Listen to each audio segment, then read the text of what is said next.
لفظوں سے پتہ چلتا ہے۔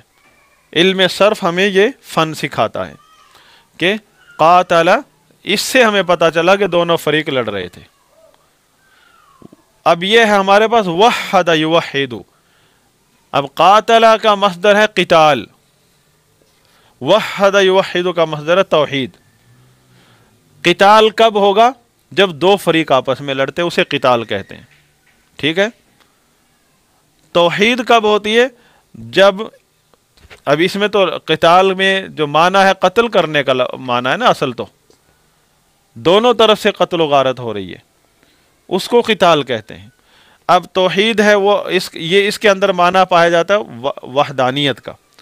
وحدانیت تو لفظ توحید سے کون سی وحدانیت کا اظہار ہو رہا ہے کہ اس سے لفظ توحید جو ہے وہ نفی اور اثبات، جب بیک وقت آپ جمع کریں گے تو پھر توحید بنے گا۔ ایک آدمی اللہ کی عبادت کرتا ہے، میں نے مثال دی تھی پچھلی اس میں کلاس میں، دوبارہ دے دیتا ہوں۔ توحید، اب ہم کیونکہ معنی ہے کسی بھی چیز کو ایک ماننا، ایک ثابت کرنا، اس کے لیے توحید استعمال کیا جاتا۔ آپ نے مجھے کہا کہ وحد القلم فی جیبک، اپنی جیب میں ایک قلم رکھو بس، وحد فی الجیب القلم، اپنی جیب میں قلم کو ایک رکھو۔ آپ نے یہ نہیں کہا کہ قلم صرف ایک رکھنا، اس کا مطلب یہ نہیں بنتا۔ وحد القلم فی الجیب، جب آپ نے لفظ توحید سے فعل استعمال کیا نا، وحد، مجھے حکم دیا وحد، تو آپ نے کہا کہ اجعل فی الجیب شیئا واحدا وہو القلم، اپنی جیب میں صرف ایک چیز رکھو اور وہ صرف قلم ہے، قلم کے علاوہ کچھ نہیں ہونا چاہیے، نہ چابیاں، جیب میں صرف ایک قلم ہونا چاہیے۔ اس کا مطلب یہ نہیں کہ اس کے علاوہ کوئی اور چیز ہو سکتی ہے۔ جب آپ نے مجھے توحید کے فعل سے آرڈر دیا وحد، تو میں نے کہا میری جیب میں تین قلم تھے، میں نے دو رکھ دیے اور ایک آپ کے سامنے اپنی قلم جیب میں واپس رکھ دیا، اور میں نے کہا میری جیب میں ایک قلم ہے۔ آپ نے مجھے کہا تھا کہ اپنی جیب میں صرف ایک چیز رکھو، ایک چیز رکھو، قلم، مطلب وحد، جب آپ نے مجھے کہا نا وحد القلم فی الجیب، اس کا مطلب جیب میں ایک قلم رکھو اور اس کے علاوہ کوئی چیز نہیں ہونی چاہیے جیب میں۔ تو میں نے کہا میری جیب میں ایک قلم ہے۔ میں نے جب آپ کو جواب دیا وہ توحید کے سیغے سے نہیں جواب دیا، آپ نے مجھے جب حکم دیا تھا توحید کے سیغے سے حکم دیا تھا۔ اب میرے جواب میں اور آپ کے جواب میں، آپ کے حکم میں وہ فرق ہے جو ہم کہتے ہیں سوال گندم جواب چنا۔ آپ نے مجھے کہا گندم کھاؤ اور میں چنا کھا رہا ہوں۔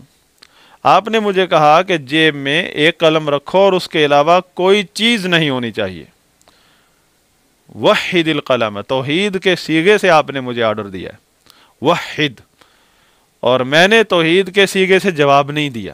میں نے کیسے جواب دیا؟ میں نے کہا فی جیبی قلم، میری جیب میں قلم ہے، میں نے خبر کے سیغے سے جواب دیا، اور میرے جواب میں توحید نہیں ہے، آپ کے آرڈر میں توحید تھی، توحید کی طلب تھی۔ تو میں نے جواب کیا دیا؟ میری جیب میں قلم ہے۔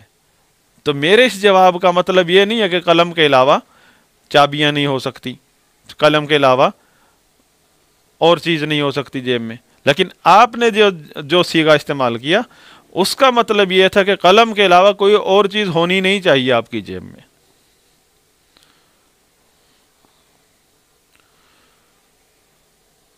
تو میں نے جس صیغے سے جواب دیا اس میں وہ توحید کا صیغہ نہیں تھا، اور ہم سے توحید کا مطالبہ کیا جا رہا ہے۔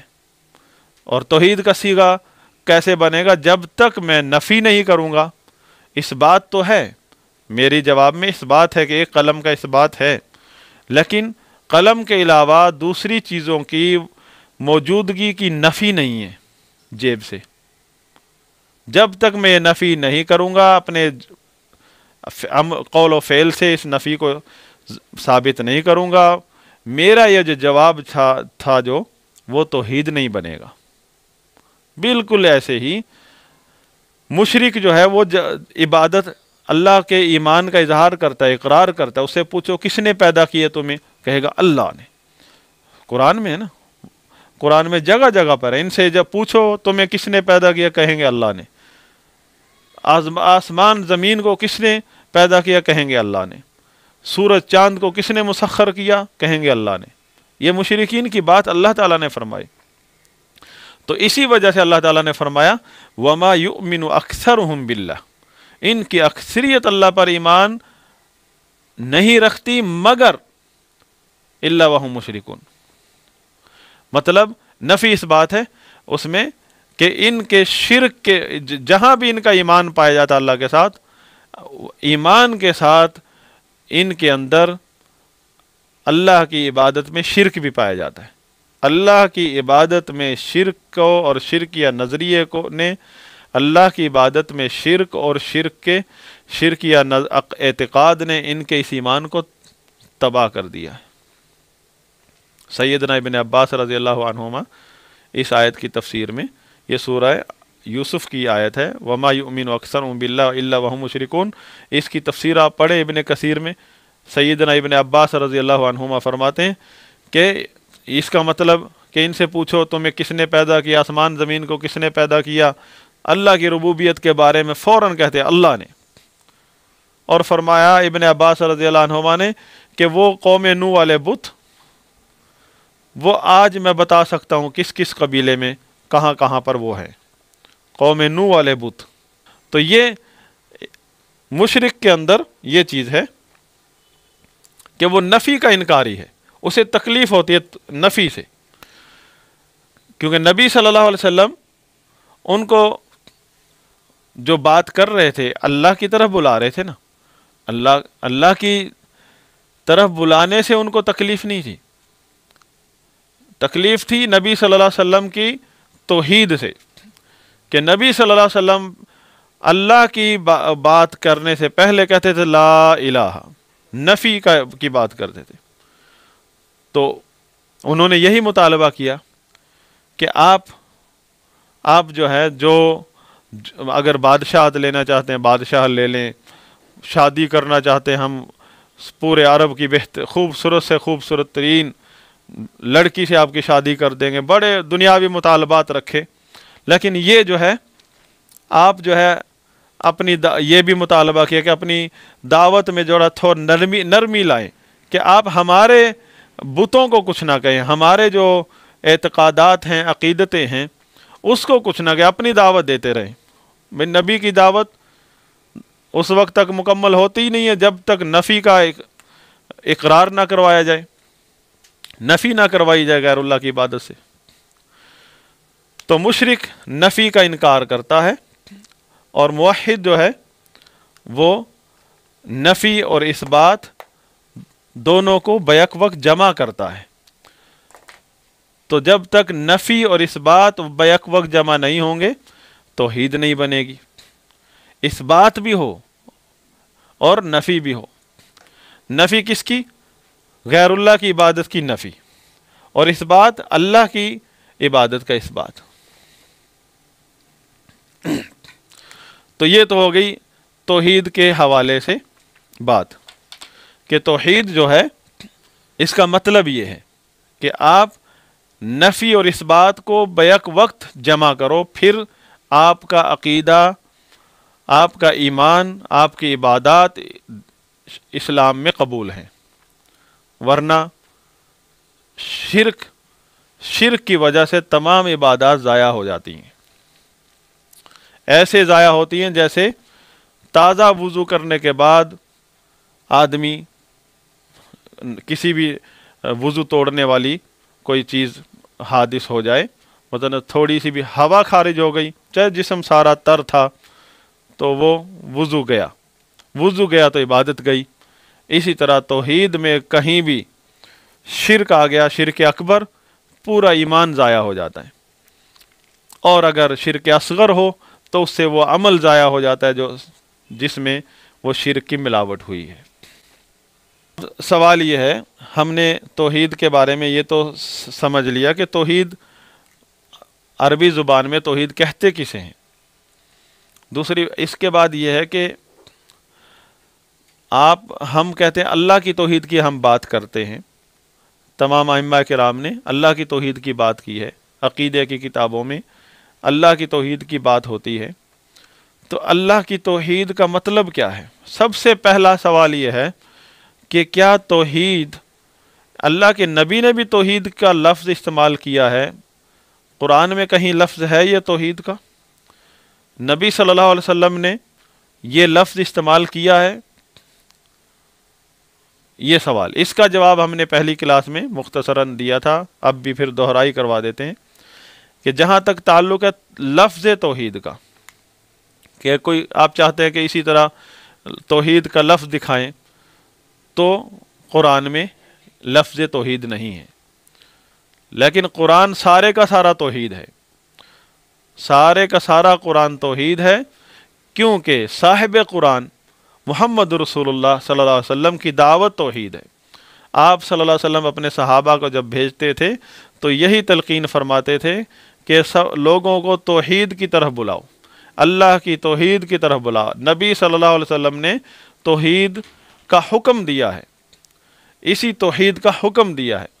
نبی صلی اللہ علیہ وسلم نے معاذ بن جبل رضی اللہ عنہ کو جب بھیجا یمن، یہ بخاری شریف کی حدیث ہے، بخاری مسلم کی کتاب الایمان میں ہے کہ نبی صلی اللہ علیہ وسلم نے جب معاذ بن جبل رضی اللہ عنہ کو یمن کا گورنر بھی بنایا اور وہاں کا معلم داعی بھی بنایا، تو اس وقت آپ صلی اللہ علیہ وسلم کے الفاظ تھے اِنَّكَ تَأْتِي لَتَأْتِي قَوْمًا، کہ تم ایک ایسی قوم کے پاس جا رہے ہو، اہل کتاب، جو کہ اہل کتاب ہیں۔ یمن فتح ہوا، وہاں سب یہود و نصارہ تھے، اہل کتاب تھے۔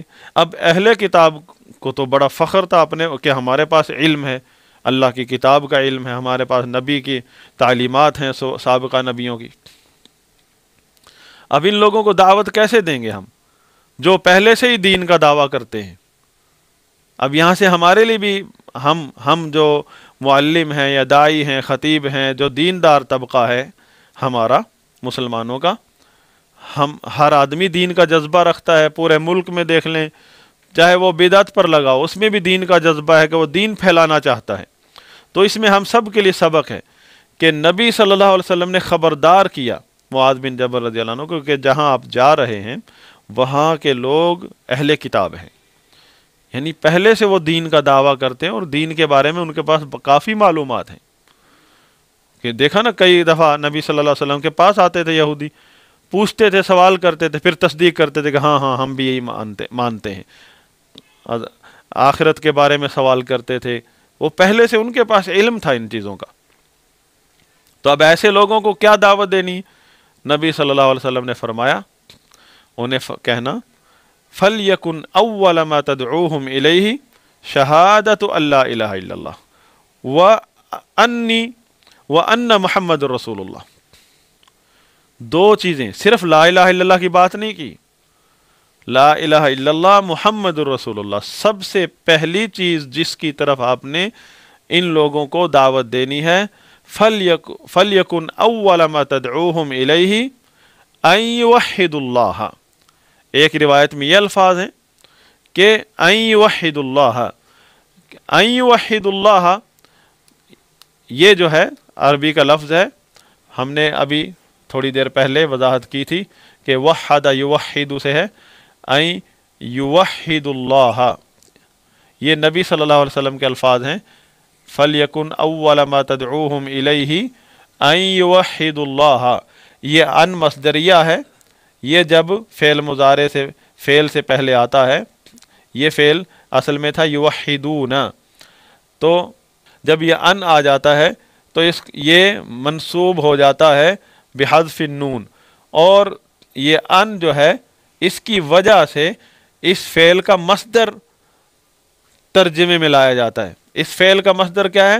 توحید، ان یوحد اللہ توحید فلیکن اول ما تدعوہم الیہ ان یوحد اللہ توحید اللہ، اس کا مطلب ہے توحید اللہ، اللہ کی توحید۔ تو سب سے پہلی چیز جس کی آپ نے ان لوگوں کو دعوت دینی ہے وہ اللہ کی توحید ہے۔ اب ہمارے کتنے لوگ ہیں ہمارے مسلمان بھائی، جب انہیں بات کریں آپ توحید کی، عقیدے کی، وہ کہیں گے یہ غیر مسلموں کو سکھائیں، ہم تو پہلے سے مسلمان ہیں۔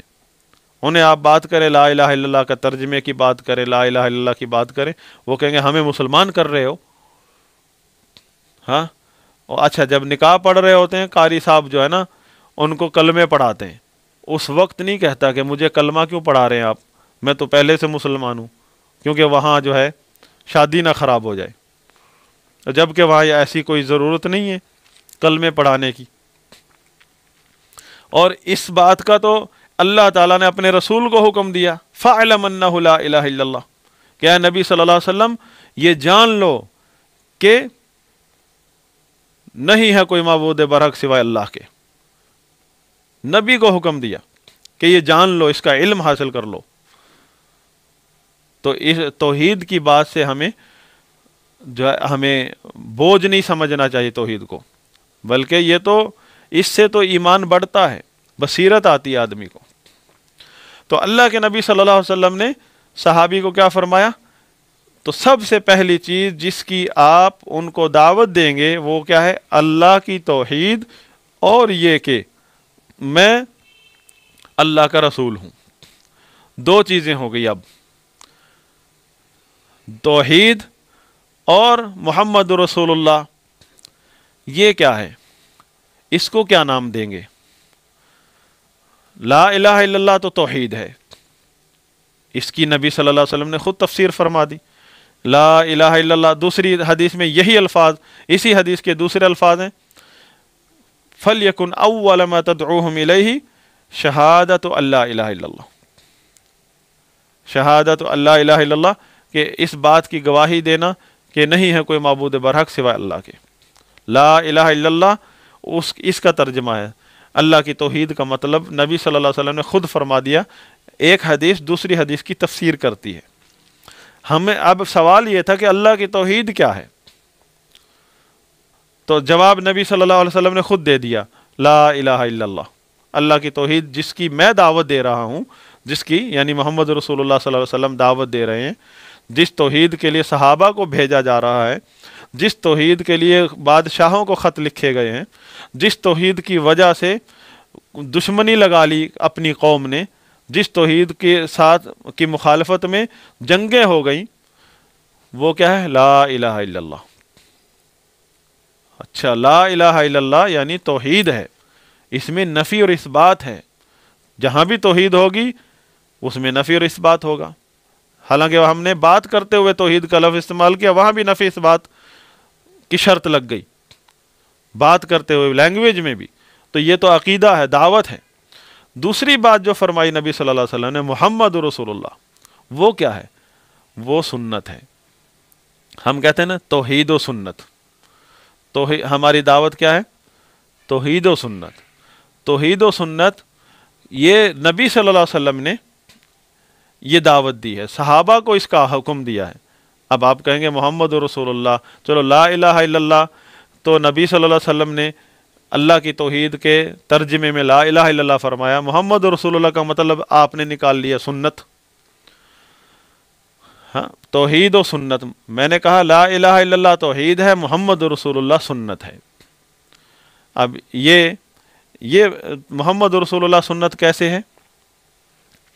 کیونکہ اللہ کے رسول صلی اللہ علیہ وسلم اس بات کی دعوت دے رہے ہیں کہ اس بات کہ محمد رسول اللہ، محمد صلی اللہ علیہ وسلم اللہ کے رسول ہیں، اور اللہ تعالیٰ نے یہ فرمایا ہے کہ جو کوئی بھی رسول جو ہم نے بھیجا ہے وہ اس لیے بھیجا ہے کہ اس کی بات مانی جائے، اس کی اطاعت کی جائے۔ وَمَن يُطِعِ الرَّسُولَ فَقَدْ أَطَاعَ اللَّهَ، جس نے رسول کی بات مان لی اس نے اللہ کی بات مان لی۔ اور اسلام کیا ہے؟ وہ رسول صلی اللہ علیہ وسلم کی بات ہے۔ اسلام جو ہے رسول اللہ صلی اللہ علیہ وسلم کے طریقے کا نام ہے،